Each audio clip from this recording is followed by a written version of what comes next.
What's going on, everybody? Sorry for the slight delay there. Realized I forgot to send out the retweet to everyone, but thanks so much for joining me for today's live Q&A. It is draft day. It's Thursday, first round of the draft. What more could you possibly ask for in life? Imagine some people need drugs to get this high. I am this high based off of NFL draft prospects. That's where I'm at life right now.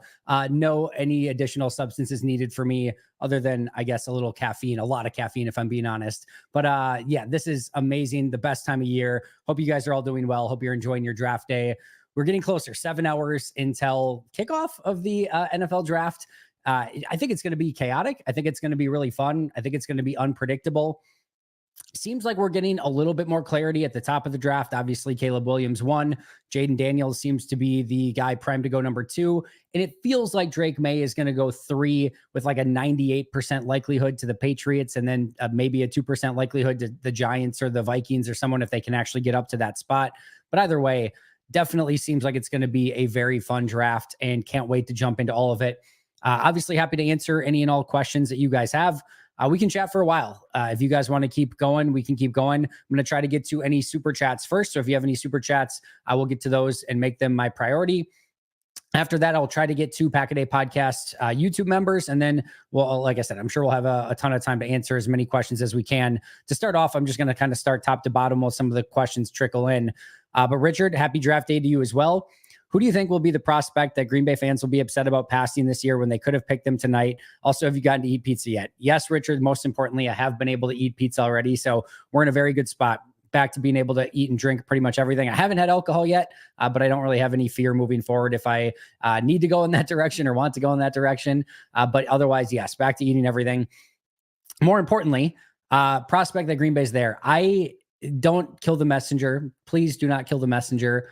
I have a feeling there's a decent chance that Cooper DeJean is on the board at 25 and Green Bay trades down, or they just don't take him.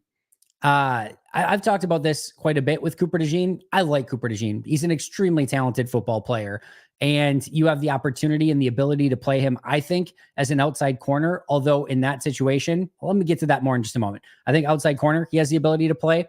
I think he can clearly play in the slot. And he can absolutely play at safety. But this is not done in a vacuum, meaning for what Cooper DeJean will bring to a team, I think he probably has more value with other teams than what he potentially does in Green Bay. Yes, there are some plays on tape where he plays strong man-to-man coverage. And I do think we need to ultimately get this idea out of our head that it's just going to be constantly man coverage in Green Bay. It's not going to be that. There's going to be plenty of zone, plenty of off coverage. And Jeff Hafley said himself that, hey, if we have somebody that's good at man, let's get him playing man. If we have somebody that's, better at playing zone, like he's going to be creative with how he uses these players. And I have zero doubt whatsoever. If you called up Jeff Hafley and said, hey, do you want Cooper DeJean in your defense? He is going to say, hell yeah, give me that guy. But I don't necessarily think he's a perfect fit.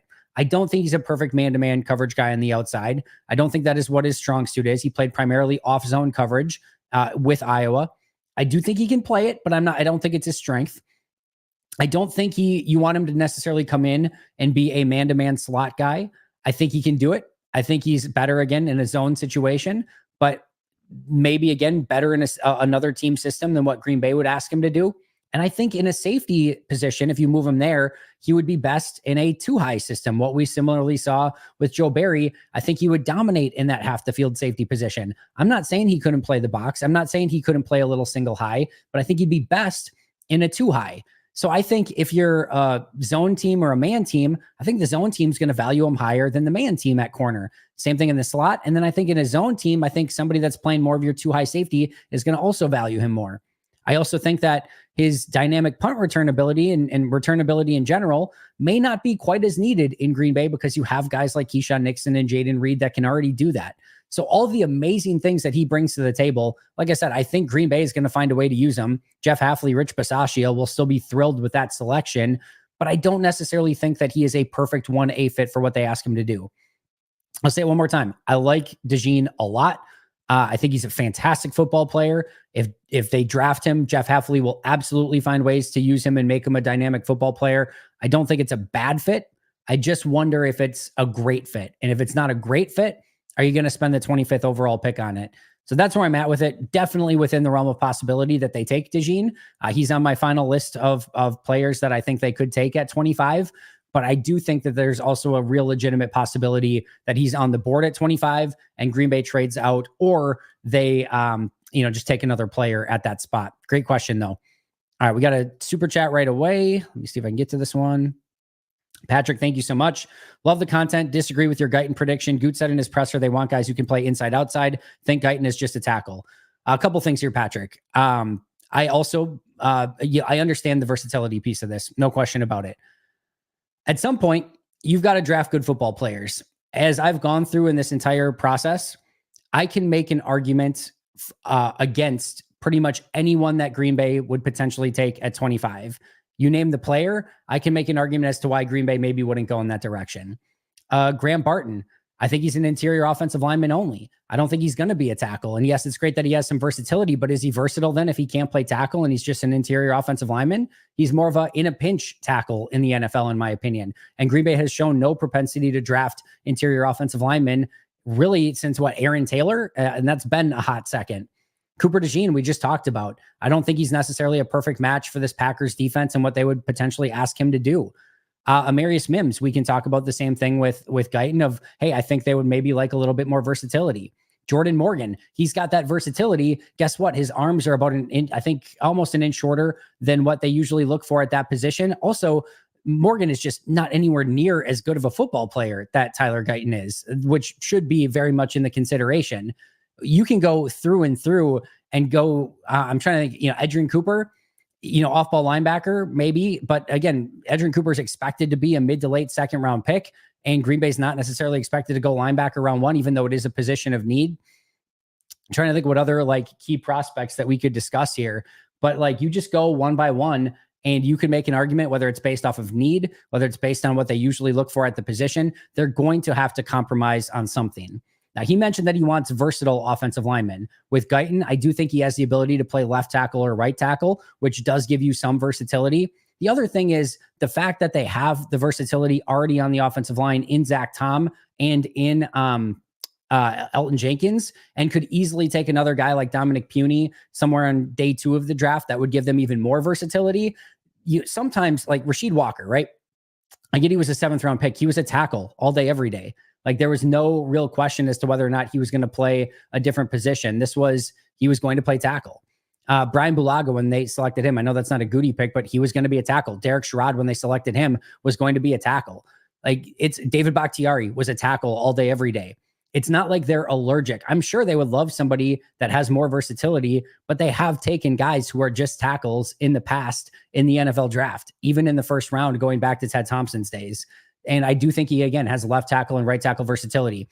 And if that's the one thing that you get stuck up on, he hits everything else Green Bay looks for.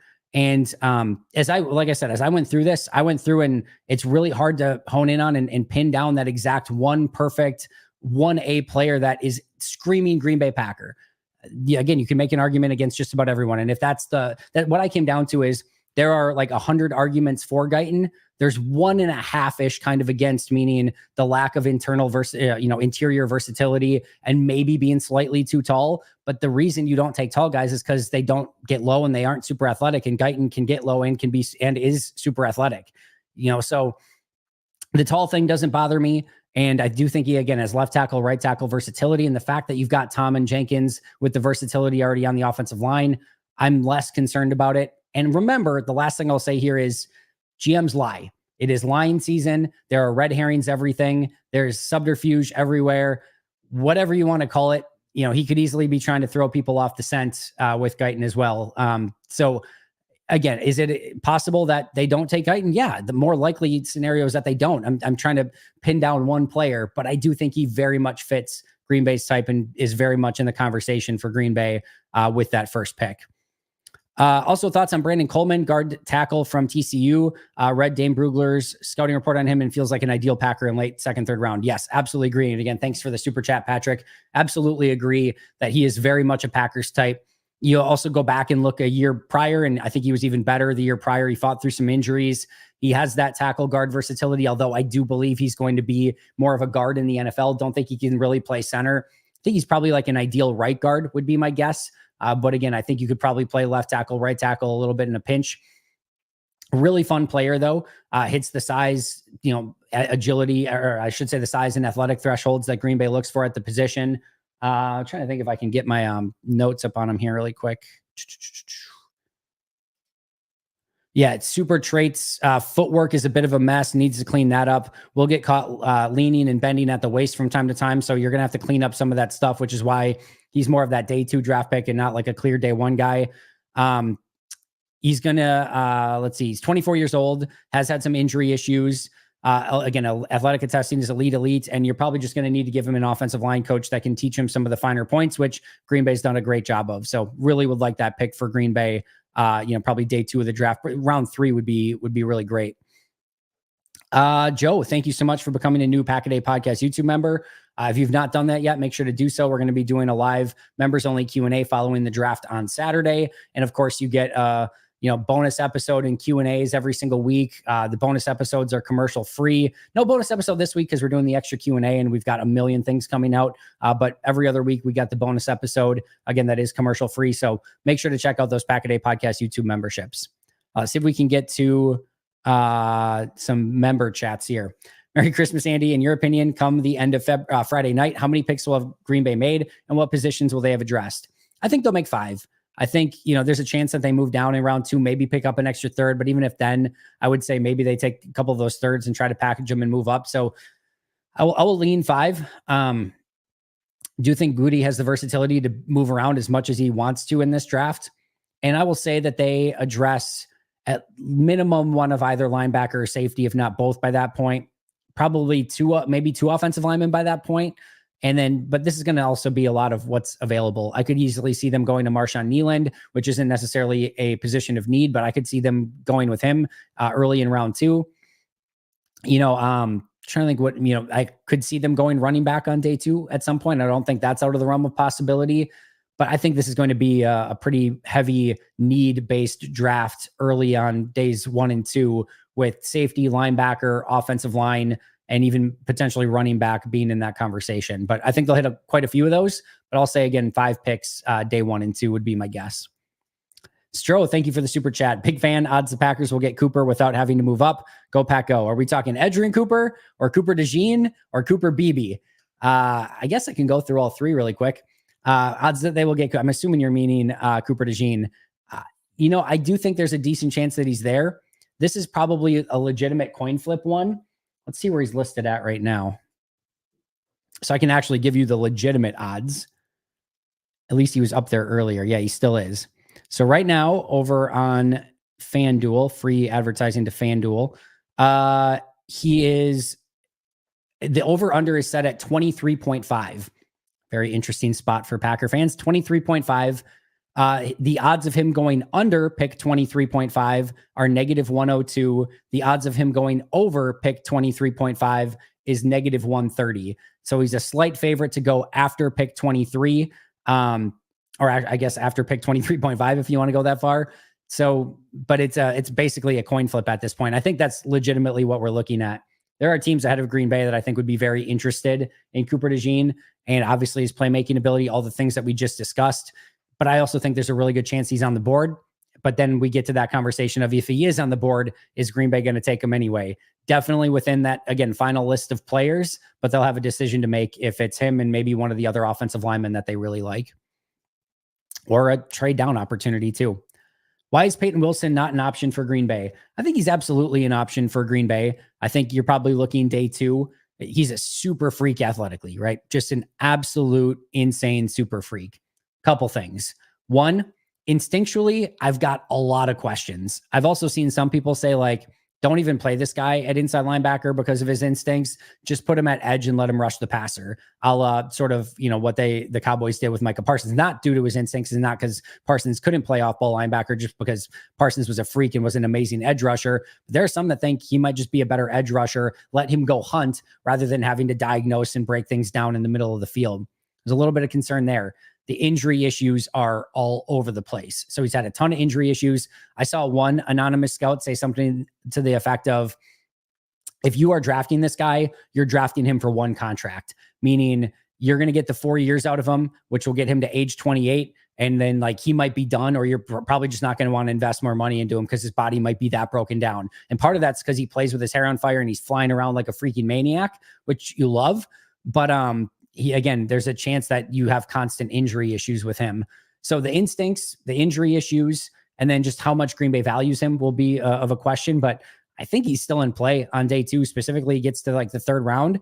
Or if like they like Edgerrin Cooper and a Junior Colson and both of those guys go before they can draft them at 41 or something. I do think Peyton Wilson's at least in the conversation. Certainly on, kind of my big board and somebody I think the Packers would consider. Connor, thank you for the super chat. Am I wrong for hoping Green Bay doesn't go O-line in the first? I just feel like we have a greater need at defensive back. We need a guy out there opposite Jair. I don't think you're wrong. I think that is everyone's right to have the positions or the players that they want to select. And that's part of the fun of the draft. So far be it from me to tell you that you're wrong, Connor, but you're wrong. I'm just kidding. I think the thing here is you don't let need sway anything, and don't let what you've done in the past sway. Just trust the board, TDB or TTB. That's easier. Trust the board, TTB. What you want to do is you want to find the best possible player that's going to help you both now and into the future.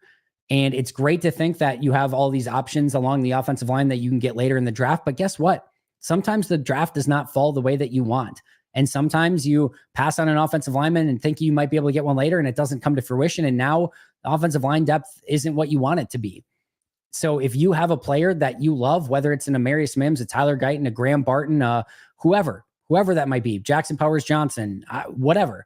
If you love that player, go draft that player, go get him. And, you figure out the rest later. And I have no issue if they go that route. Now, if they take something else earlier, if they take a Cooper DeJean, if they take a Kool-Aid McKinstry, whatever it might be, I can understand that too, because theoretically, yes, they should be able to address a lot of those offensive line needs later in the draft. But we know, here's the one thing I will tell you. Goody is going to take a home run swing in round one way or the other. He has pretty much every single time. All right. If there's one thing that maybe I haven't even done enough job of talking about in round one, he's taken home run swings. LVN is a massively huge upside edge rusher who never started and is traitsy as you could possibly be. High end upside. That's a home run swing at pick 13. Quay Walker, Devontae Wyatt. Now we can argue here like what level of home run swing this is, but Quay Walker was somebody that was expected to go a lot later. Again, barely started at Georgia because of all the depth that they had there, was considered, I think, like the 3rd linebacker coming out of Georgia that season because they had Tyndall and Nakobe Dean as well. Green Bay went big game hunting. They said, we think he's traitsy as hell. We want to take the swing here. And they went after him. Devontae Wyatt, 24-year-old defensive tackle. They thought the upside was great enough. They didn't care about being 24 years old. They thought he was going to be the best player, but premium position player, high-end traits. They went big game hunting. Eric Stokes, big game traits at corner at a premium position. Jordan Love, home run swing. Rashawn Gary, home run swing. Jair Alexander, home run swing. They are going to take a big-time swing one way or the other. Usually what that means is somebody that is at a premium position that has the ability to get to an all-pro level. So, guys that you look at maybe in that conversation, Kool-Aid McKinstry, Cooper DeJean, maybe Tyler Guyton and Amarius Mims. Those are big-time swings that you're thinking that these guys could become Pro Bowl or all-pro caliber players at a premium spot. Not saying it has to be them, but I think that's what Goody's going to look for in round one. And, almost every single time with, and there's been few exceptions to that, if any. So I think he's going to try again. He's going to try to find that big time player because look at last year, right? Everyone's concerned about what they're going to do in the first round and how important it is that they get that pick right. LVN had basically not an exact redshirt season last year, but they brought him along slowly. And it's not like he had a massive impact last year. Guess what? Luke Musgrave did when healthy. Tucker Kraft did. Jaden Reed did. Dontavian Wicks did. Carl Brooks did. Carrington Valentine did. Colby Wooden was a rotational player. Anders Carlson, for better or worse, was their starting kicker all season. They went out in the remainder of the draft and hit a bunch of players that could come in and play right away and be solid, productive players in the NFL. And they still have this insane lottery ticket in LVN. We talked all the time about Jordan Love being the ultimate lottery ticket. Whether or not he was ever going to pay off remained to be seen. But, they took that lottery ticket and now it's paying off in a massive, massive way. So that's what Goody's going to do round one, whether that's a corner, defensive lineman, an edge rusher, an offensive tackle, whatever it is. I can guarantee you he's going to try to get something of massive value. And then he'll let those 4 other top 100 picks and the 10 other overall picks fill out the good players that he knows he can find throughout the draft. You only get one opportunity early to try to find a real big time difference maker. And sometimes he's going to swing aggressively. And guess what? Sometimes it's going to be a miss. But sometimes you're going to find a Jair, a Rashawn Gary, a Jordan Love, etc., that's going to pay off those home run swings far more often than not. All right, where do we leave off here? Connor, there we go. Patrick, thank you again. How much influence does Goody give Hafley in the draft, given he's coming from the college ranks? He's recruited some of those prospects on top of helping him mold the D in the image year one. Go Pack, go. He's absolutely going to be in on those conversations. Now, influence or like how much final say, probably minimal, but you definitely take that coaching staff that, you know, some of those guys that he brought with him from Boston College and specifically Jeff Hafley, and you pick their brain, especially guys that he's coached. Elijah Jones is an example. Some guys that he's played against, Peyton Wilson, for example. You know, there's a lot of those guys in this draft that he's either, you know, directly coached, a lot of guys that he recruited at Boston College. So he probably knows when you send all of these scouts out on visits to say, hey, who is a fit? Like, how is their character? He's probably been, you know, to some of these players' homes and have, you know, pitched Boston College to some of these guys. So he knows these guys very, very well, at least some of them.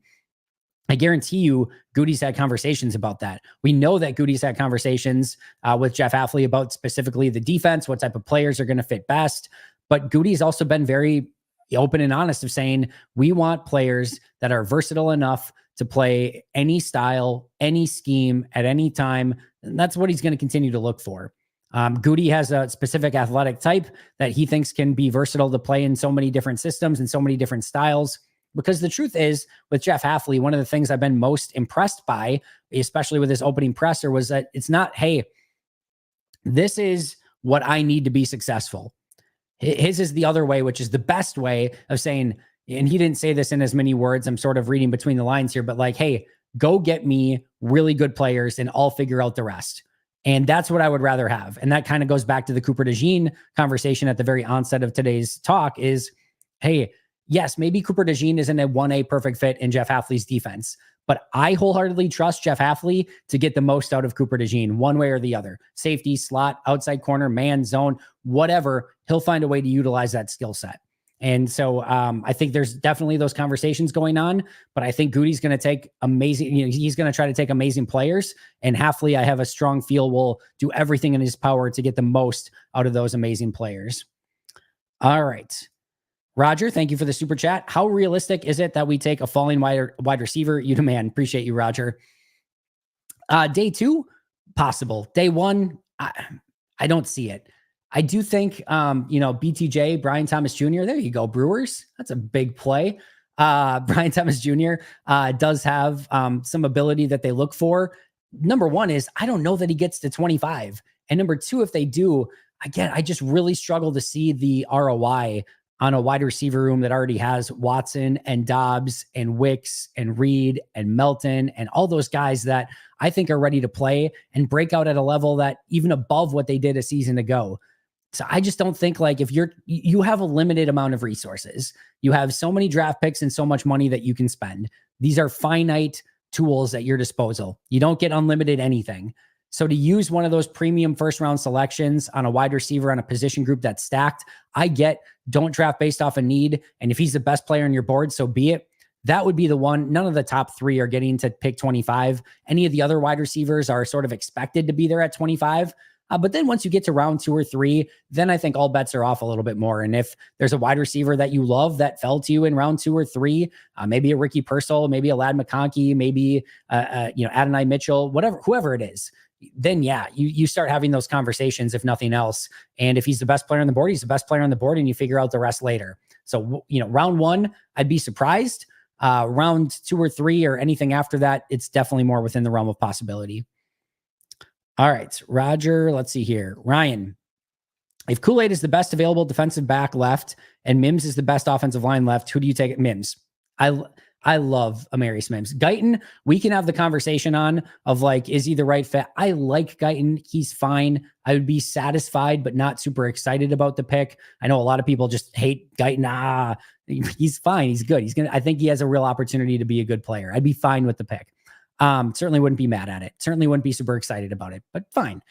Amarius Mims, I believe in. I really, truly believe in. Where do I have him on my board? I think this gets overrated. Who cares where he's at on my board? But just in general, I have him at 19 on my board. I do think he can play left tackle or right tackle. I saw some real Tristan Wirfs to his game. And I know a lot of people want to use the inexperience against him. I actually think there's a strong argument for his inexperience. And what I mean by that is I watch a player right now in the SEC at the University of Georgia that has barely played, and he looks really freaking good.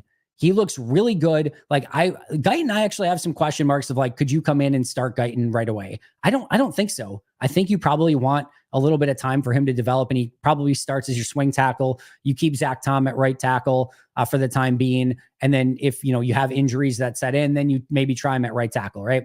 But I think there's a legitimate question of like, could Guyton come in and be a legitimate starter right away? I think it might be a developmental period. With Mims, I think he can start right away. I think he can be a right tackle immediately if you want to move Zach Tom inside, or you could give him a little bit more of that time to develop and, whatever it takes, and keep Zach Tom at right tackle. I think that's within the realm of reason as well. But I trust Amarius Mims, and the fact that he has barely played, 8 games or whatever that it was that he started, and he looks this good already. He's 21 years old and he barely knows what he's doing yet. That is a scary thought. The fact that he's only going to get better physically, he's only going to get better in an NFL program, in an NFL weight room, and that he's only going to get better with technique and hand placement and footwork. And he's already good even without all of that stuff. I like, to me, the floor is a lot higher than I think a lot of people think it is with Mims. Like I've said in the past, I see a little Tristan Wirfs to Mims game. Sincerely, if some team took Amarius Mims top 10, top 12, would not bat an eye at it at all. And this would be somebody that I think if he stayed in college a year longer, would be 22 next year, started all season for Georgia, we would be talking about easy top 10 pick next year. That's just my take on it. So I would absolutely take Mims and wouldn't blink an eye about it. In fact, that's sort of like the most realistic scenario that I'm probably cheering for tonight, is that Mims falls to 25 and that they take him there. I think he's going to be amazing. Could be wrong. Offensive tackle is one that I've actually been pretty darn good at in the past. There's other positions I haven't been quite as good at, but really like Mims and think he has a real opportunity to succeed at a high level. Josh, good to see you, buddy. Former childhood friend and still friend. Here you're absolutely crushing it in Hollywood. So we got to catch up sometime and have a drink. But thank you so much for becoming a member. And like I said, we definitely got to chat soon, bud. Rodrigo, as an Aggie, let's trade up for the first overall and get Edgerrin Cooper. Why not? On the other hand, where does JJ McCarthy go? Love the content. Let's trade up for the first overall and get Edgerrin Cooper. Well, I can tell you, Rodrigo, that trading up first overall for Edgerrin Cooper would be a very, very bad day at the office for Green Bay. But if they want to take him at 25, maybe. I think it's a little aggressive. I think the thing is, he will absolutely, in all likelihood, I shouldn't say absolutely, but in all likelihood, he's going to be there at pick 41, might even be there at pick 58. But I would love Edgerrin Cooper on day 2. If they got him in any day 2 pick, 41, 58, third round, whatever, sign me the heck up. I will take that. And I think there's a real good chance that, at least a solid chance that Green Bay ends up with Edgerrin Cooper somewhere in that range. As far as JJ McCarthy, I think this is really kind of one of the interesting ones left. It seems like Drake May is going to go 3rd overall. And then the question is, all right, where does McCarthy go? It seems the buzz is that maybe the Giants aren't quite as high. I do think Minnesota will have a lot of interest in McCarthy. Do they move up? Do the Broncos move up? Do the Raiders move up? That I think is going to be the question. My guess, just on gut feel right now, is that May goes to the Patriots at 3, and then the Vikings are the ones that ultimately find a way to move up for McCarthy, and he ends up in the division. We'll see though. It could easily be a situation where, once Minnesota can't get Drake May, maybe they're less interested in moving up and they sit and wait at pick 11 for McCarthy and he goes, and then maybe Minnesota has to settle for a Bo Nix. Who knows? I think Minnesota is honestly probably the most interesting team right now going into this draft, because they have pick 11, they have pick 23, they don't have a quarterback. The top three that they'd probably like to get are probably going to go 1, 2, 3. And I don't think they're getting any. I know they're not getting Chicago off their spot. Doesn't seem like they're getting Washington off theirs. And more, the longer this goes on, it seems like they're not getting New England off of that spot either. And then it becomes how much do they value McCarthy? But if I had to say right now, I think the Vikings end up with McCarthy, but it's going to be, I think, one of the more interesting aspects of this entire draft. Stro, is there anyone you personally don't want whose name is floating around the Packers? Go Pack, go. Let me see. I'm trying to think if there's like no, there absolutely is. Jordan Morgan. People were upset with me because I mocked him to Green Bay. It was with a trade down, and this is still my prediction that they take if they do trade down in this draft. I do think it'd be Jordan Morgan, but I watched him again. So I went back and I watched all these guys that Green Bay could potentially take again yesterday, because I really wanted to try to hone in on exactly who Green Bay might take and almost try to picture them, like what would they look like in green and gold and how would they fit in. I can't stand Jordan Morgan's tape. Like, I cannot stand Jordan Morgan's tape. I don't like any of it. I think he's like fundamentally flawed at the position. This screams Jason Spriggs. That's the one. And again, could they get him at pick 41? And I think it's still an okay play. Absolutely. There's enough talent there, raw athleticism and versatility, tackle guard, that at 41, understand it. May still not be my personal favorite, but I can totally understand it at that spot.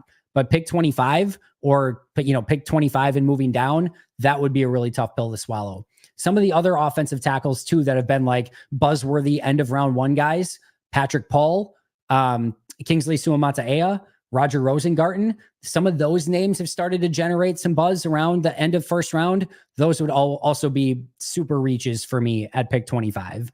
So those would probably be my least favorite scenarios, especially if guys like Mims or Guyton are on the board, or if at that point I would easily take McKinstry, I'd easily take Cooper DeJean. There's a lot of guys that I would take around 25 before I'd get to that next tier of offensive tackle or offensive lineman in Jordan Morgan, in Rosengarten, in Patrick Paul, in Suamataia, any of those guys. To me, you want to start taking those guys in the second round, so be it. I'm much more fine in that range, but first round would be a really, really tough pill to swallow. So hopefully we don't have to talk about that. And, or I guess if we do have to talk about it, hopefully I'm just wrong. And that would be great too. It's happened before. It'll happen again, but those would be probably my least favorite scenarios. Dylan, good to see you, bud.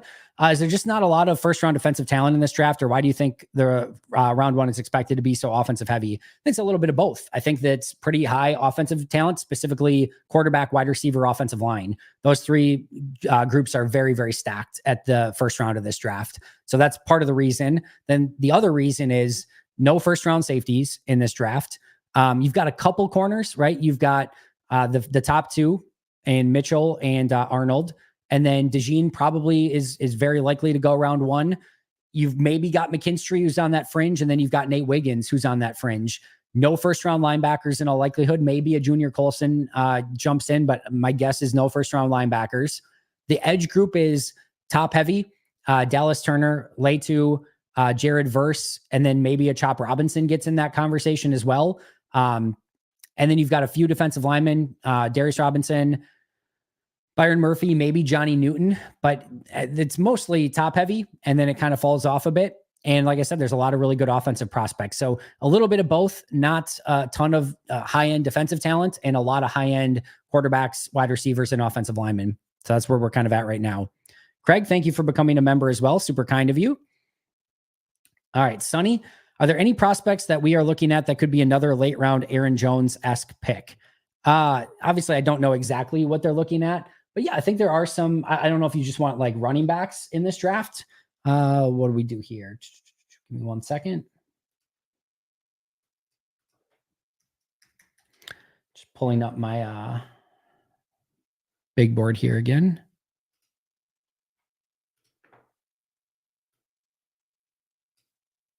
Sorry for the wait. No, this is great content. See me. I had one of them up, but there we go. All right, so some running backs in the later rounds. First of all, the one that immediately came to mind was a Ray Davis, University of Kentucky. Man, I know he's a little bit older. I think he's going to turn 25 this year. Ankle breaker in the open field. Probably bounces things a little bit too much, but I don't freaking care. This is a perfect change of pace back that I think could also kind of go in that 4th or 5th round range because of his age. This would be very Aaron Jones-esque at that point. Probably a little bit earlier, but Trey Benson in like round 3, if they could get him in round 3, would be another beautiful change of pace guy. As far as some like other, maybe 5th or 6th round guys, I really do actually like the Badgers offensive lineman, Tanner Bartolini. I know he had some trouble snapping. I think if you get him down to one spot, probably guard in the NFL, and focus on his technique, I think he can become a really good offensive lineman. That could be like sort of your Zach Tom sort of pick. Mason McCormick is another one that I really liked. I think he maybe goes round 3 now, but if you can get him in round 4 or 5, that would be a little bit more of an Aaron Jones type of pick. I'm trying to think who else. There's certainly like wide receivers and, a variety of them that I think you could get in that 5th round. It's just such a deep wide receiver class that if you get some of those guys in the 5th round, you might just end up with an absolute steal at that point. Edifuan Olafashio, the linebacker, I love this dude. Absolutely love. There are people are like, I think saying 5th, 6th, 7th round. Like I think I would probably take him in the 3rd and not think twice about it. I see a smaller Eric Kendricks, and I will admit that I've been burned on smaller linebackers in the past. Blair Brown was one that I definitely missed on in like the 5th round. Thought he was going to be good. Not only was he not good on the field, he also then had a bunch of off-field issues. He did not work out. I think the Jacksonville selected him in the 5th round.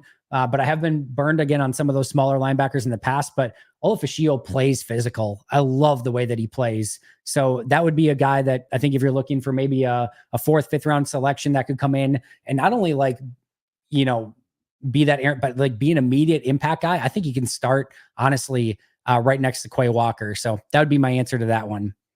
All right. That does it for super chats for now. Let's see if we can get to some more member questions. Oh, wait. I think I have a couple more here. Actually, I lied. We do have more. They're just not showing up for some reason. All right. Oh, man, we have a ton. Why are they not showing up? Okay, let's go back here. All right, 305, Mike McGee. JC Latham is the odds-on favorite for my second team at number 5. If they take Latham at 5, and I will seriously consider not having an AFC team. Here's the thing about Latham, all right? I'm not a big Latham guy. I have him somewhere in the 20s, I think. I think 5 would be over-aggressive. He is a rare, big physical mover who, if you're looking for somebody that's going to fit Jim Harbaugh's system, this is a Jim Harbaugh guy. Like he's going to want to pound the football. He's going to want to run it right down your face, and getting a guy like Latham, who's going to be an absolute beast as a run blocker, makes a lot of sense. Tackle guard versatility. I understand it for the Chargers. Do I think it's expensive at that, point in the draft? I do, but he's a really talented guy. If you get him to play with the technique that he needs to play with, you could be looking at a Trent Williams type player. Like that's the type of big physical moving tackle that he could potentially be, even if he has to move inside to guard. A lot of those guys don't end up working out. So I understand your trepidation. Like I said, I think he's more of like a mid to late 1st round guy, but I understand the fit. And sometimes guys, we talk way too much about like where guys are at in the draft and how much do you value them and all those sort of things. And that's great. Those are good conversations to have. I would tell people a lot of the times, focus on where they go and the fit more than, where they go in the draft, meaning like 1, 2, 3, 4, 5. For example, Minnesota, as much as it pains me to say this, one of those quarterbacks is going to go to Minnesota, and they're going into a fantastic system. They're going into a fantastic, group of players that are around them, and they're going to get Josh McCown as a quarterback's coach.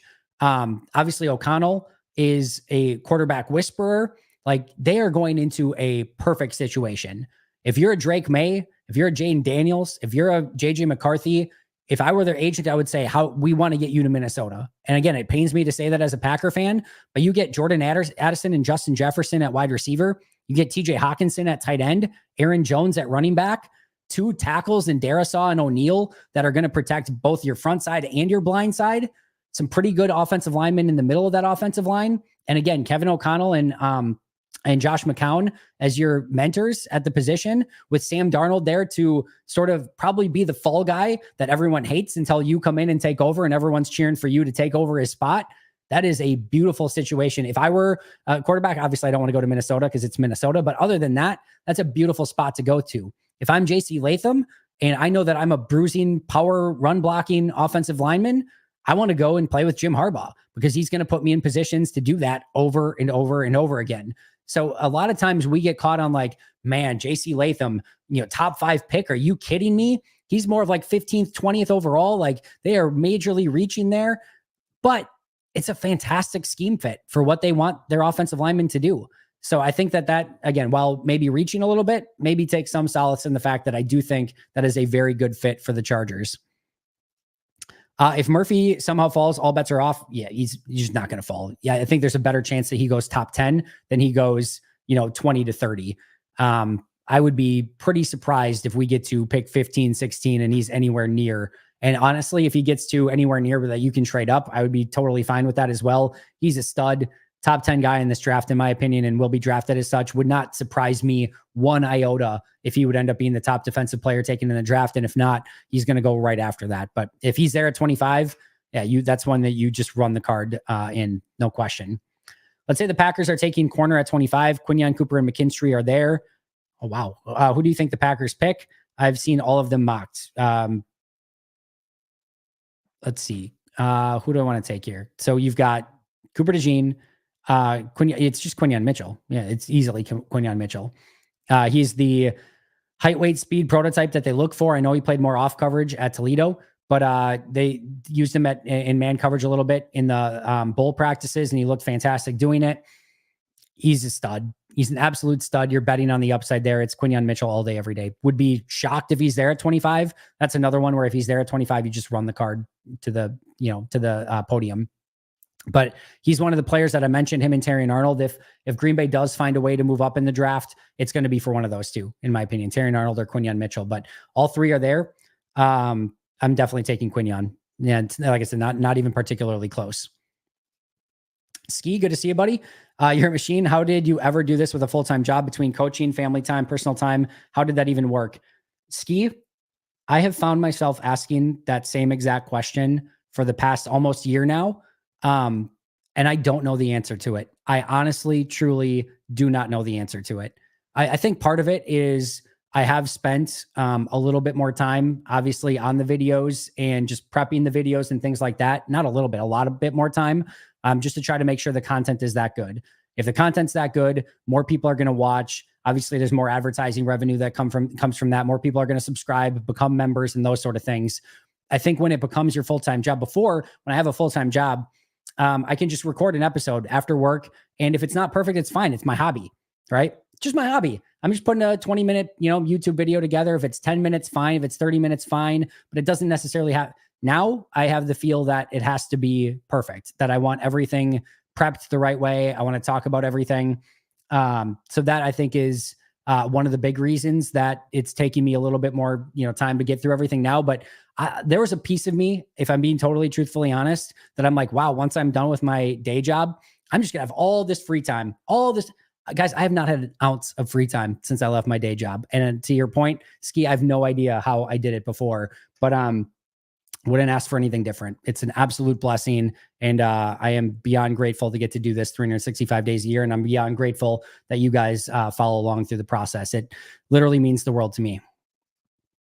All right, Dylan, thank you so much for doing that. Hopefully 10 people got some brand new Pack-A-Day podcast memberships, and PJU as well, 5 new Pack-A-Day podcast memberships. I hope you guys check it out and like it. If you do, hopefully you guys, stick on, but that's really cool. Thank you both for doing that. That is absolutely amazing. The Angry Casual Fan. For some reason, if I missed any super chats, let me know.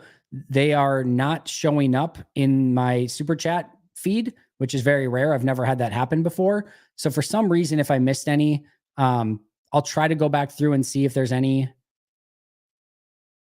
I don't think so. I'm just going to check really quick.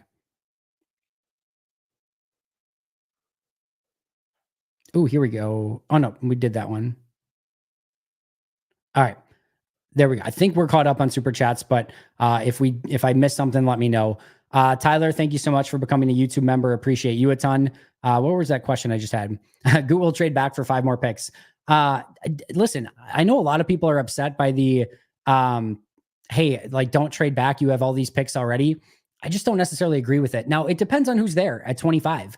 If one of those guys that you love are there at 25, absolutely take one of those, draft picks, take somebody at 25. No question about it. But as I've talked about, if you get to 25 and there's 4 or 5 guys that you have valued equally, and you can get back 4 spots and pick up a 3rd round pick or something, by all means, go back and do that. If you can't get one of the top tier players at 25 and you didn't move up to get one, the difference for me between like 25 and 55 is pretty minimal in this draft. And I think there's a ton of value on, in that 3rd round. So if you can get back to late 1st, early 2nd, pick up a 3rd round pick and maybe a 5th round pick in the process, I'm totally for it. I know people have said, oh, but they have 11 picks already. What are they going to have? 14, 15 draft picks? They can't even, I've counted, and in my opinion, they have 31 players that are locks to make the roster. That's prior to injury, which means that you've got 22 players, not including injuries, not including practice squad guys, not including whatever. You've got 22 spots that are wide open. You can absolutely fit a lot of these guys in, and whatever it ends up being, right? If you draft a couple guys in this draft and they don't become, if they don't turn out, it's okay. Last year, Green Bay had a perfect draft, almost perfect draft, an unbelievable draft, and they missed on Lou Nichols in the 7th round, and Grant Dubose got cut. He's still back in the practice squad, but there are 2 guys that are quote unquote misses. Who cares? Is anyone going back and looking at last year's draft and how awesome it was and being like, but yeah, Grant Dubose and Lou Nichols, man, Goody sucks. No. So if they have to cut a couple of those guys, who cares? You're giving yourself more options, more opportunities, more competition, and I'm absolutely all for that. All right. I don't know if I thank Tyler, but Tyler, thank you for becoming a member. Joey, thanks for all your hard work. We need to get you some sleeping pills. No sleeping pills, Joey. I sleep like a baby. So I can go to sleep at any time. Like, I could go and lay down on the couch right now and sleep for 3 hours, no questions asked. So sleeping pills definitely not needed. I am a fantastic sleeper. Just I don't like doing it. I like staying up late. Usually I'm up early. So, sometimes sleep is at a minimum, especially this time of year, but it'll slow down a little bit after the draft up until, training camp, and then we'll ramp up again. But sleeping's great. I love sleeping. Good Sunday nap, whatever it might be. No sleeping pills needed, but obviously this is a very busy time of year and spend a lot of time up and awake and watching tape. And like I said, wouldn't have it any other way. Ryan, thank you so much for becoming a member as well. Mirko, good to see you. Who would be your favorite pick for who could come in and help to improve our run D from day one? This might be an interesting answer, but somebody like Ruka Orhoro is a really fun player who I think is fantastic at staying low and winning with leverage. He's not your typical nose tackle. He's not necessarily like your Kenny Clark or your TJ Slayton, but I do think he could come in and really help in run defense right away. He would be an answer. Mason Smith's an interesting one. He's that, 6'5", 303 sort of player. I think he could definitely help in some capacity. I'm trying to think who else. Obviously, some of the linebackers, like I mentioned before, I do think Edufan Olafashio would be a really fun run-stopping linebacker. I think Junior Colson could come in and help the run defense too. And obviously, you've got Tavondre Sweat at 366 pounds. Those would definitely be some of the guys that I think would be on that short list. Turtles, you're thinking Jackson Powers Johnson? It's an interesting one. I wouldn't hate it. Really like the player. Whether they would go pure center would be another question altogether, but he's a really fun player. All right, what else we got here? See if I can find some more members chats.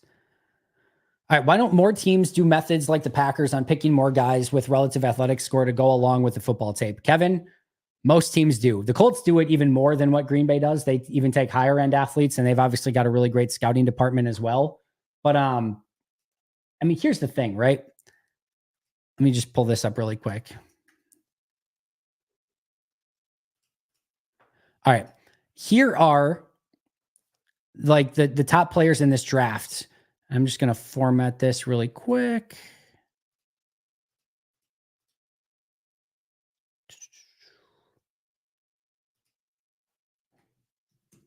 All right. So here are players in the top of this draft that have a relative athletic score under 8, right? The first player, at least on my big board, is Kool-Aid McKinstry at 29. Now, some players don't have relative athletic scores. Caleb Williams, Drake May, JJ McCarthy, Jaden Daniels, Marvin Harrison, etc. Brock Bowers, Johnny Newton. I can guarantee you all those guys would have tested above 8. JC Latham, Jackson Powers Johnson, etc. Kool-Aid McKinstry is the first one on the big board at 29, my big board, that has an RAS under 8. Darius Robinson is next. He has a 7.78. So they're still super athletes. Ennis Rakestraw at 35 on my board has a 6.17. Zach Frazier at 43, 7.67. Austin Booker, 7.02. TJ Tampa with a 6.35. The first one on my board that has an RAS under 5 is Spencer Rattler with a 4.0. Tavondre Sweat has a 4.28, but remember, 366-pound guys are generally not going to test well. That just sort of goes along with it. Braylon Trice with a 7.46. Dwayne Carter with a 7.67.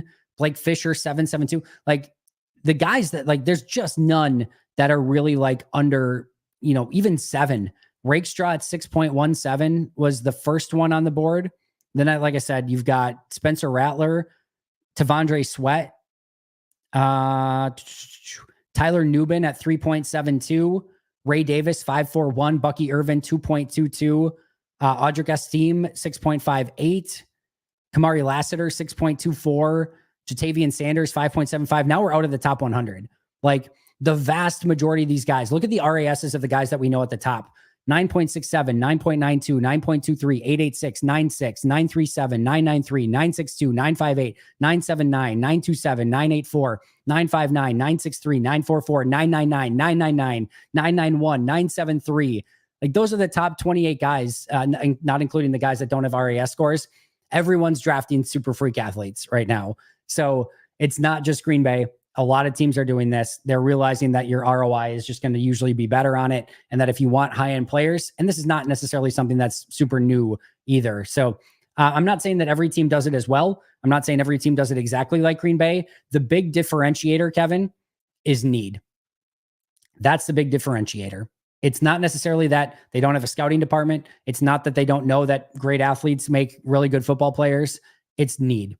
And what I mean by that is so many teams have GMs that know that if they don't do well now, and coaches that know that if they don't do well now, they're going to get fired. So we are not going to draft and develop a player at all because, yeah, it might be great that this guy's going to be great in 3 or 4 years.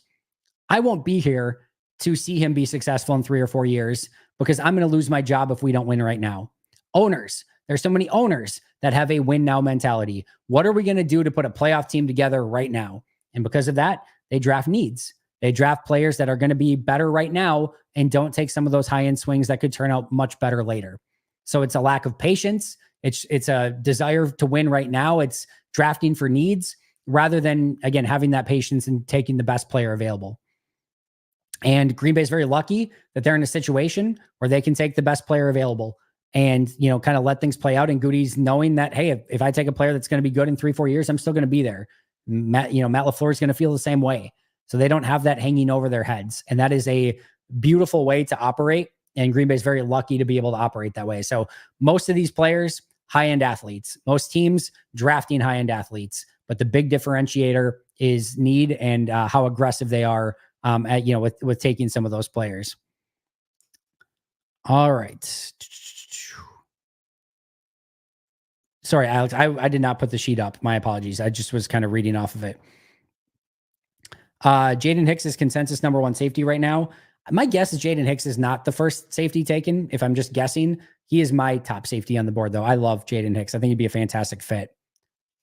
Yes, and McPain train, you're 100% correct. Nubin was hurt, not 100% when he ran all those drills. Owen Reese, by the way, if you missed the audio podcast, I think I mentioned this on today's show as well.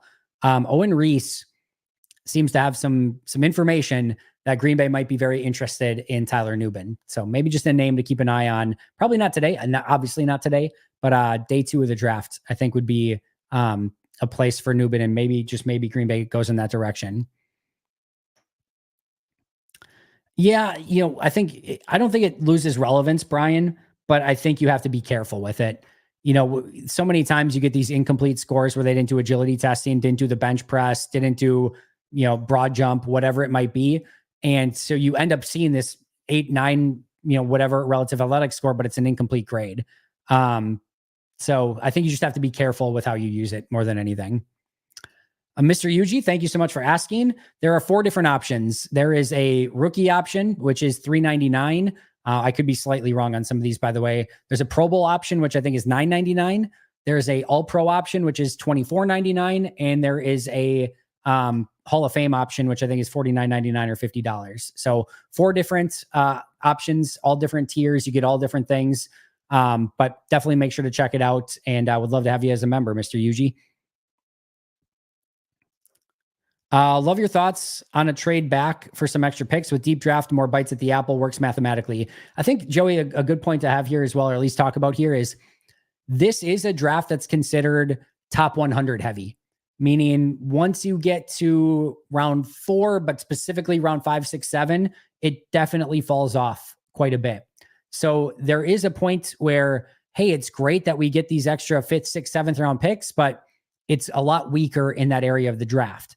So I think the meat of this draft, I think you have some high-end players in the top 10 or whatever, but like 15 to 55, 65, 85 even, I think is where you're going to get a lot of really good players out of this draft. And, if you want to hit that area, I could see Green Bay moving down in, with their first round pick and pick up a 3rd, and then maybe take the 4th and 5th round picks and move up and get another 3rd or whatever it might be to sort of get to that meaty area of the draft. I think that would be a really great way for Goody to go about it. But that to me is where the strength of this draft is. You don't want to keep trading back and like all of a sudden you end up with a bunch of 6th and 7th round picks in a draft that doesn't have a lot of good 6th and 7th round players. So you want to be careful with it. But I do think early on that top 100 is really the core of this draft. Really want Braylon Allen. Bro is still 20. I'm not a Braylon Allen guy. Maybe I'm just sort of, and I know it's not exact apples to AJ Dillon. I'm a pretty big believer that behind the line of scrimmage, you need to have great burst and you need to have great agility, meaning you can cut between gaps or you can get through that gap quickly. Gaps close so insanely fast in the NFL that these running backs that take time to go from 0 to 100, that just take it. We know that Braylon Allen and AJ Dillon are freak athletes for their size, right? But it takes them a gear to get from stopping to getting up to their top end speed. And what we've seen a lot with AJ Dillon in Green Bay specifically is that little extra hitch that it takes matters. And that hole closes. And if you don't have that extra agility to, jump cut and get a gap over with a new hole that may have opened, or that incredible vision, whatever it might be to set you up for success, a lot of times you're not going to be successful. So I'm not saying Braylon Allen can't be, but I have some concerns with those type of players that don't have that little extra gear to immediately get, from 0 to 100, like a lot of these smaller running backs do. There's always strengths and weaknesses with every sort of running back, and Braylon Allen certainly has his strengths as well. But I think we also get this idea of like these big bruising power backs are going to be great on the goal line. I'm not a believer in that either. There's a reason why Aaron Jones has been so much better along the goal line than AJ Dillon. It's not because he's more powerful than AJ Dillon. It's because you have these insanely tiny creases, these tiniest holes that you can barely get through. And you have to be super agile and you've got to be super, what's the word I'm looking for? Just like slippery to get through those tiny creases. AJ Dillon is not fitting through there. He's just not. The hole is too small. He's just going to power through. All right. Like the other guys are strong too. We just talked about all the freak athletes. Like, and a lot of the times it's not so much that he can like power through it. It's not like he's powering through one guy. If you get him matched up one guy, yeah, he can probably run over that guy. But you're like trying to go through a wall.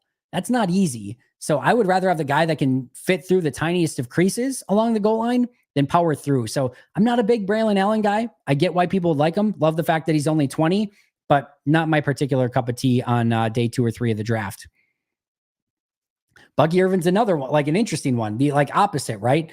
2.2 relative athletic score is something ridiculously bad.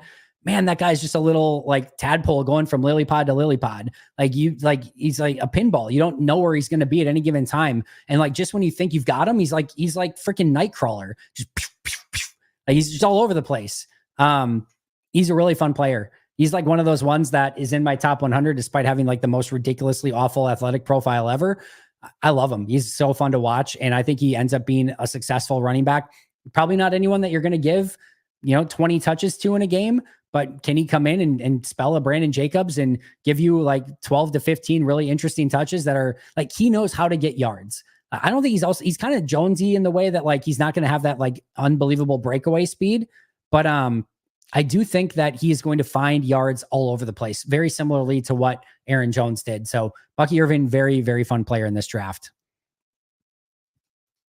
Ross says, you convinced edge is a sneaky possibility in round 1. If they went that way, who do you think would be the guy? Tim, if you told me right now that they could get either Leitu or Jared Verse, I would be freaking static.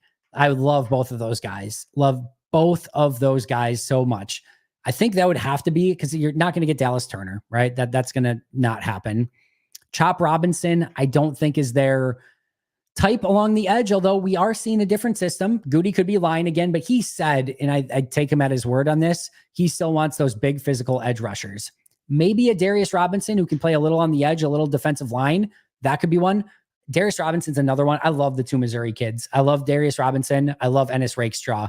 RAS be damned for both of those guys. Like, they are the type of guys that you want on your defense. So if they went with, Darius Robinson on day 1, I'm fine with that. Now, again, where do you play him is the question mark. Do you play him at edge? I think Green Bay probably does dabble, him a little bit at that spot. I think, Marshawn Nealand round 2 is probably where I see Green Bay maybe taking a little bit more of a stab at that position. You still have LVN and Rashawn Gary, right? You still have 2 big time players. You've got Preston Smith right now, and then you've got Kingsley and Igbari that'll come back at some point. I don't think it's a need. You've got Brenton Cox as sort of a low level lottery ticket, more of like a scratch off ticket. You've got some of those players there. I don't think it's a need. You also have a guy like a Quay Walker who can be used a little bit versatilely on the edge. You've got a guy like Carl Brooks who can be used a little bit uniquely on the edge. So I don't think it's a need, but I do think if you want to take one early, I don't hate it at all. And Marshawn Nealand in round 2 is more of a guy that I think would have a lot of value at that spot. All right. What else we got? There we go. Ryan, great minds think alike. I will say this, I like Nealand. 41 would be a little rich for Nealand for me. I would understand the pick. He's one of those guys that you watch, and I don't think they did a perfect job of utilizing him in college. I think if they used him as a pure edge rusher, speed to power more, I think he would have had a lot more success. So he would be I'd be totally, totally good with the pick at 41. Probably a little aggressive. I'd love him at 58. Don't think he's going to make it to 58, but yeah, really good player. I think he's going to be better in the NFL even than he was in college. She said easily could be the case. Easily could be the case. Give me 1 second to take a drink here, guys. All right. What else we want to talk about?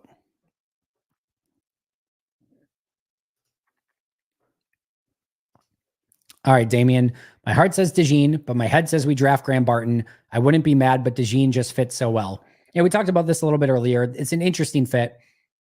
Both the guys you mentioned, you love the versatility, right? That has been a pretty big buzzword for Goody as of late, is versatility. And it always has been. They've always looked for those versatile players. The fact that you could grab Cooper DeJean, have him compete at outside corner with Stokes and with Valentine, have him compete with Keyshawn Nixon in the slot, could start him opposite Xavier McKinney. Awesome. Like, there's so many options there, right? The fact that you could take Graham Barton, have him compete with Rasheed Walker at left tackle. I don't think he wins that battle, but you can have him compete there, compete with Sean Ryan at right guard, compete with Josh Myers at center. You could put him maybe at right tackle and move Zach down. Like, so many options again. So, and the fact that like with somebody like Graham Barton, the fact that now you would have Barton, Tom, and Elton Jenkins with all this insane versatility just gives you so many options. So I can totally understand both of those picks. Wiggins feels like the Packers may go after in first. Not a fan of Clemson DB. He is extremely undersized for what they usually look for. They usually like corners at around 190 pounds, and he was like 173 at the combine. Now he was like 181, 182 at his pro day. The joke was that like he was carrying all the water weight in the world when he did his weigh in, and maybe, tried to do everything he could to just kind of keep some weight on that morning. I don't think I think he's probably 175, which is, like I said, 15 pounds lower than what they usually look for. I love Wiggins. I think he's a really fun corner. He is a terrible run defender, but he's a really great cover corner. I wouldn't mind the pick, but do not expect it at all. Yeah, he does. Luke, Zach Zinter does remind me a little of a young John Runyon Jr. So I saw the same thing. Maybe it's just the colors. Maybe it's just a Michigan uni. Who knows? But I did watch him and be like, yeah, it reminds me a lot of John Runyon Jr. I think he's probably very much in play round 4, round 5 for Green Bay. And I think he maybe would have gone like round 3 had he not had some injury issues. So I would not mind that pick on day 3 for the Packers. The McPayne train. I feel like Max Melton could be an option, but need will stop us from taking him. Yeah, he's another interesting one. I think he probably is an ideal like slot corner, which again, he could come in and play for, for Keyshawn Nixon right away. I think he can also battle at outside corner. He was the king of almost for me. You go and watch his tape. He almost has like 5 more interceptions. He almost has like 5 more pass breakups. He almost doesn't give up like a bunch of the big plays that he gave up. He is right there on almost everything. And man, if like he could just turn that almost into, yep, we're going to shut this down, he becomes one of the top corners in this draft, like period, end of story. If he goes the other way and what was almost in college becomes now like he's giving up that stuff all the time in the NFL with a better level of competition, then he becomes a corner that just is a bust in round 2 probably. So I like him. I'm willing to bet on the upside. I have him a little bit lower than some of the other, like pundits, and I think lower than other corners that maybe people have lower in the draft. But if you told me they took Max Melton, I'd have no issue with that whatsoever. Ken, thank you so much for being a member. How likely is it that the Packers trade out of the first round? I don't think super likely. And unless they do like trade from 25 to 29 and then trade from like 29 to like 33 or something like that. Like they might take a couple moves to get there. The reason being is I have a hard time believing that they're going to be on the clock at pick 25 and feel comfortable going down like 9 spots. That's a tough sell unless they get like a trade that just blows their mind, right? Like that's a tough sell. Because I'm sure there's going to be players around 25 that they're going to like. Now, are there 5 of those players that they feel comfortable moving down 4 or 5 spots? That's within the realm of possibility. And if they move down 4 or 5 spots and they get to that spot and now 4 guys are still on the board, all right, can they move down 4 more, 3, 4 more? Maybe. So I think it would probably take a little bit more of like all right, we'll move down 4. Oh, our guys are still there. We'll move down 4 more sort of thing. But I think it's less likely. I think it's far more likely that if they do move down, it's 29, 30, 31, somewhere in that range. Good question. Dan, thank you for the question as well. And thank you for being a member. Best running back fits. There's a few. And again, I think it depends on, what type of running back that you're looking for here. Sorry, I'm an idiot and I've labeled 2 things the same thing. So I can't have both of them opened at once. So I got to keep closing one and then opening the other. I'll change that for later tonight. That is for sure. All right. So some running back fits for Green Bay. I love Trey Benson. He's my favorite running back in this draft, not only for the NFL as a whole, like he's my favorite running back, but I think for Green Bay, he's a perfect fit. I think you get a big time change of pace, somebody that can take it to the house at any given moment. Jalen Wright's another one for that exact same reason. Different flavor back. I just happen to like Benson a little bit more than I like Jalen Wright, but not by a ton. I think those 2 would be the speed that you're looking for at that position, that game breaking ability. Jalen Wright's tough because he had a similar story to Alex Green when they took Alex Green in the 3rd round. Go back and watch Alex Green's highlight tape. It is like him busting off massive runs over and over and over and over. You go back and watch it though, and it's because there were massive holes and teams were playing light boxes against Hawaii at the time. And it's the same thing you see with Jalen Wright. Now, Jalen Wright is a beautiful athletic profile. I love the way that he runs. I think he's going to be a really good running back, but you watch him play and it's really tough to evaluate because teams are playing like super light boxes against that Tennessee offense. It's really interesting, but I think he could be another one of those guys. Ray Davis, we talked about, super shifty, almost 25. So there's a little bit of an age issue there. Not like a super, super athletic freak, but I think he led the NCAA in receiving touchdowns, catches the ball out of the backfield extremely well. He's another really fun one. I think you could go with a Blake Corum. I think you could go with a Will Shipley, but I really like guys like Benson, Jalen Wright, and Ray Davis in this draft. All right. What else we got? Michael, give me best guess. Percentage move up, percentage stay, percentage move back. I will say 55% move back. 55% move back, 44% stay, 1% trade up. That's what I'll say. 1% trade up, 44 stay, 55 trade back. You know what? No, I'm going to change it. 49% trade back, 49% stay, 2% trade up. Can you have a bigger cop out than that? I'll put it at that. 49 trade back, 49 stay, 2% trade up. Yeah, Vidal is another one that absolutely fits very well what Green Bay is looking for. Procrastination is evil. I strongly disagree. The majority of my life has been procrastination, bud. Graduated college, procrastinating everything. I do my videos every morning at like 1 to 2 a.m. Procrastination is king, my friend, not evil. How likely would Goody, and also my best work of all time, college, work, pack a day, all of it is usually come at the last minute every single time. How likely would Goody trade a pick or two for a premium 2025 draft pick in Green Bay? I think he'd absolutely consider it. I've said my dream scenario is the exact trade that happened for Jason Campbell back in the day. For those that don't remember, pick 25, literally pick 25, got traded back for pick 76 in the draft. And then they also got a future first and a future fourth round pick. Team that happens to have pick 75 and pick 25 and 76 in this draft, 25 Green Bay, 76 the Denver Broncos, who don't have a second round pick, who maybe don't take Nix or Penix in their early pick because it might be a little aggressive there, but could very much want to take a quarterback late in round one.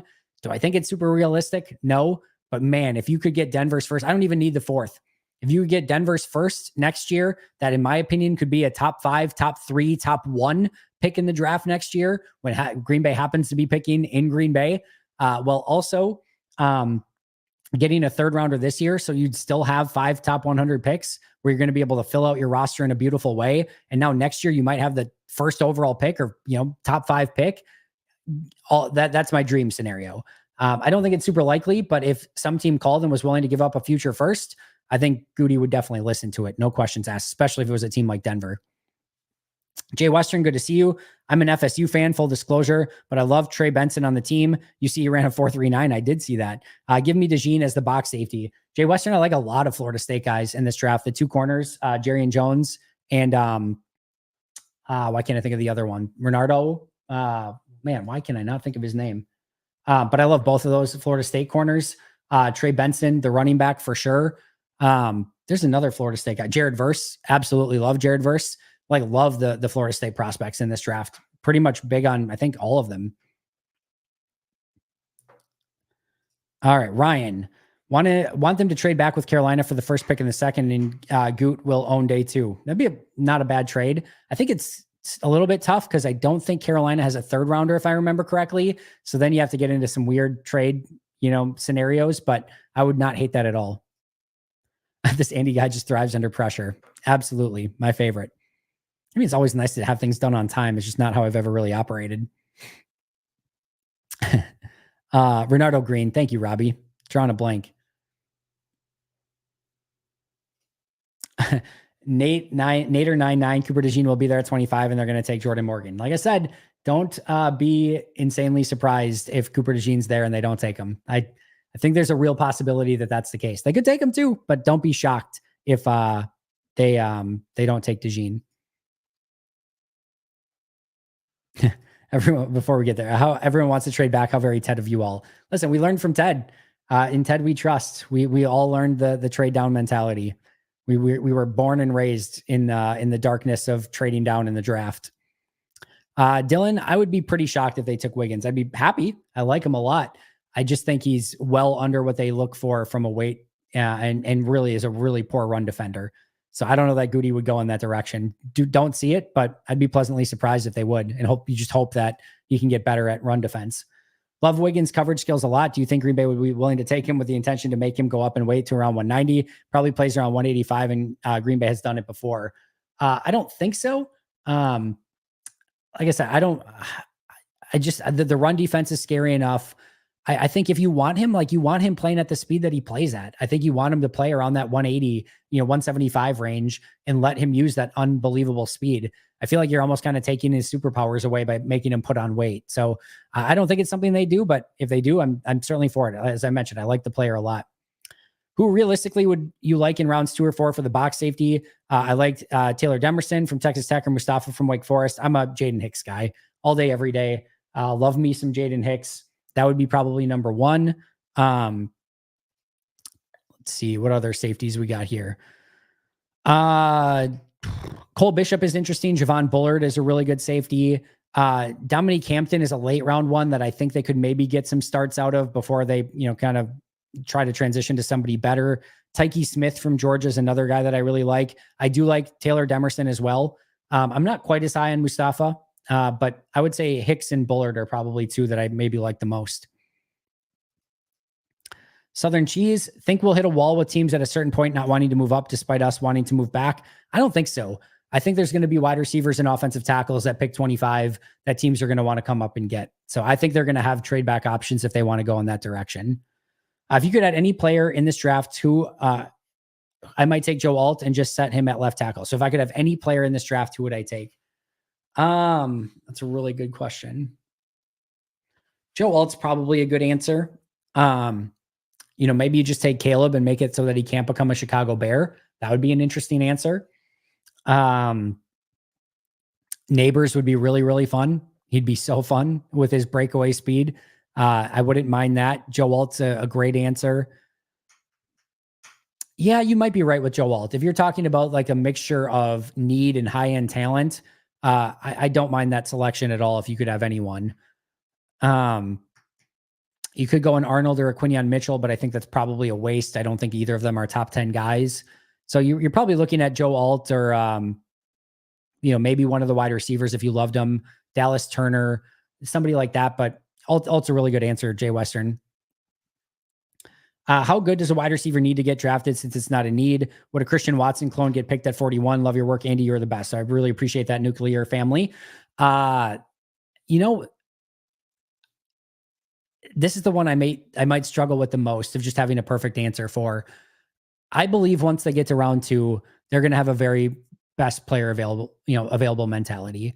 And if they really like Xavier Leggett, who they brought in, if, somehow Adonai Mitchell falls to round 2, I really love Ricky Pearsall, one of my favorite players in this draft.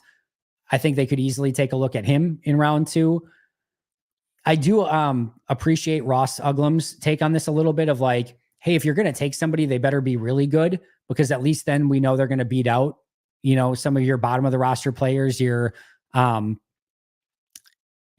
any of the guys at the bottom of the roster. I think at least they would beat out them. Where at like your Grant Dubose and why can't I think of the undrafted guy? Man, just drawing a blank. Sorry, I'm in so much of draft mode. Samori Toure and Malik Heath. So like if you draft a guy early, like they're at least going to beat out those guys and they're at least going to be in the top 5 or 6, right? So I understand like if you go early, they're going to have a role. If you draft a guy late, like they might just not even make the team, because you might just take Samori Toure and Malik Heath and Bo Melton and all those guys and say they're just better. So I understand the thought process there. I just don't know that like if you draft somebody, are they even going to be in the top 5? Like do Melton and all those guys, Wicks, Reed, Dobbs, Watson, are they just ahead of them right away? So it's a really tough conversation to have. But again, if Goody loves someone, if he thinks that they're going to be a big time wide receiver, take them and you figure out the rest later, because you don't know what injuries are going to hit. Almost every single one of those wide receivers was hurt at some point last year. Wicks was out for a bit. Reed was out for a bit. Watson was out for a bit. I don't remember if Dobbs was. Dobbs might have missed a little time, but a lot of those guys were hurt at some point. So if you want a little bit more insurance there, a little bit more depth, I don't hate it. And just go get good football players and then figure out the rotations and the depth later and figure out what cuts you need to make later. Just making sure I didn't miss any other super chat here. All right. What player do you think has a chance to fall to 25 that the Pack couldn't pass up on? I'm with you. It's like MZ. Jared Verse would be, I think somebody had this question at the very beginning too, and I didn't get to it, of like, if it's not a offensive lineman or a corner, like who's a player that could fall to 25 that Green Bay couldn't pass on? And if you think about it logically, right, it's not a safety. You ruled out corner. It's not an off-ball linebacker. There's nobody that's going to fall to 25. I don't think it's a defensive lineman because, Byron Murphy would be the only one and he's not going to fall to 25. You ruled out offensive line. It's not a wide receiver. It's not a tight end. It's not a running back. It's not a quarterback. So it really leaves edge rusher. And if somebody falls, it's Jared Verse or Letu. So to me, the only three answers that fit that description of somebody that would fall to 25 that isn't a corner or an offensive lineman that Green Bay couldn't pass up on, it's Jared Verse, Letu, or maybe, but I doubt it, Brian Thomas. Those would be the only three that you could possibly categorize as that they would take. And to me, Verse and Letu would be the home run hits. I would love Jared Verse. That would be that's my dream. I've seen some mocks lately that Verse falls to 25. If he falls to 25 and Green Bay doesn't take him, that's probably going to be a bad night for me. I love Jared Verse. I think he'd be an absolute stud in any defense. All right, we're probably going to finish up pretty quick. I need to maintain my voice for the entirety. We've got 4 or 5 hours tonight, another 4 or 5 hours tomorrow night, and another Q&A tomorrow, plus a Q&A for members on Saturday. So got to keep this thing a little bit going. But if you have a couple more questions, and then we'll probably head out here. Jay Western Driver was just a complete project. He was Alcorn State, kind of track athlete, developmental player. He's just a complete and utter lottery ticket project. And it just so happened that lottery ticket hit, that they really put the time, effort, and energy in, as did Donald Driver, and the rest was sort of history. I'm not reading that tweet. Yeah, Jay Western, Letu is an interesting one. And if he falls to 25, it probably means that there are injury concerns with him. So, yeah, I would say that there's a real question as to whether or not Green Bay would be the one to take him at that point. But he's a phenomenal football player. All right, I'll read this one, Giant Tiny Balls. Smash the like, folks. You can't argue with Giant Tiny Balls here. Smash the like button, subscribe, look at becoming a Pack a Day Podcast YouTube member. Going to be a lot of great content coming out in the very near future. Ian, I don't think they take a kicker, but if they took one on the end of the 7th round with all those day 3 picks that they have, fine, whatever. Not going to hate it, but I don't think they do. Ryan Flournoy in the 6th or 7th would be a nice value in the wide receiver room. Freak athlete like Driver. Yeah, another one of those lottery ticket type players. So, all right, guys. I think I'm going to do my best to save my voice for the remainder of the day. It's almost draft time. It's almost here. 5.5 hours-ish? If I can do math. Yeah, 5.5 hours until draft time. Can't freaking wait. I will see you guys live at 7 p.m. I will not, as of right now, my plan is to not tip any picks during the draft. So I will let you know if that changes, but we're going to go off of the live stream with Goody. I'm going to be, with Goody, that'd be amazing. With Goodell, I'll be watching. We'll be breaking it down, and we'll go one by one. We'll break down every pick, how every pick affects Green Bay's draft, what it means, for the team that selected that player, any big trades. We'll do Q&A like we've been doing through this entire Q&A. So it's going to be really, really fun. I hope to see you guys there. We had 500 people for the Q&A, so hopefully we have way more than that even for the live draft show, but should be an absolute blast. I can't wait. I will see you guys there. Enjoy the rest of your draft day until we get to the actual draft itself. I'll see you guys soon, but until next time, and as always, go Pack Go.